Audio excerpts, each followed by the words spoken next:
jimkii imaanayaan waxay leeyihiin nin jim aan u baahanahay lacagtii bixinayaan jimkii galayaan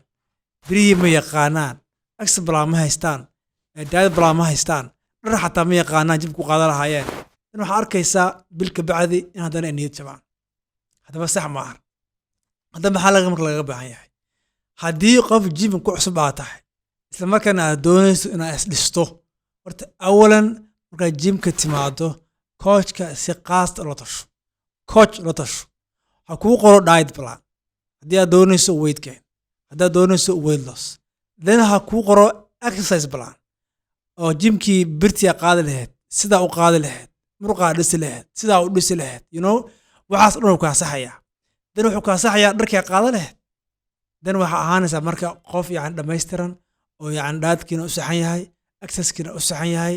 yani qaab ahaan iyo muuqaal ahaana jimka u diyaarsan baa noqonaysaa haddii laakiin jimka aad iska imaanaysid qorshana aadan lahayn waxaa qabeena aadan aqoonin goolna aadan haysanin coach kaa dhis waxaasna aadan haysanin waxaa ku socotaa waddo qalada waxaa qabanaysid wax saxa maahan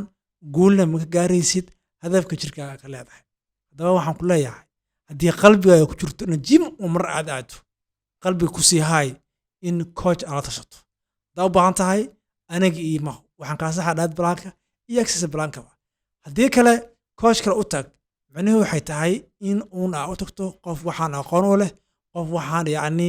kaaga aqoon badan si yacni kuu gaargareeyo kuu saxo kuu tuso waddada saxda ah ee u gaarsiinaysa hadafkan iyo waxyaalaha adig qalbiga ku hayso ama sababta jimka u imaanaysid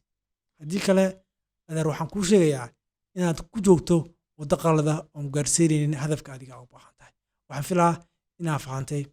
please videogan like noo saar oo gaarsiiya asxaab badan oo jimka cusub oo isla markaana ku jaha wareersan yacni sidii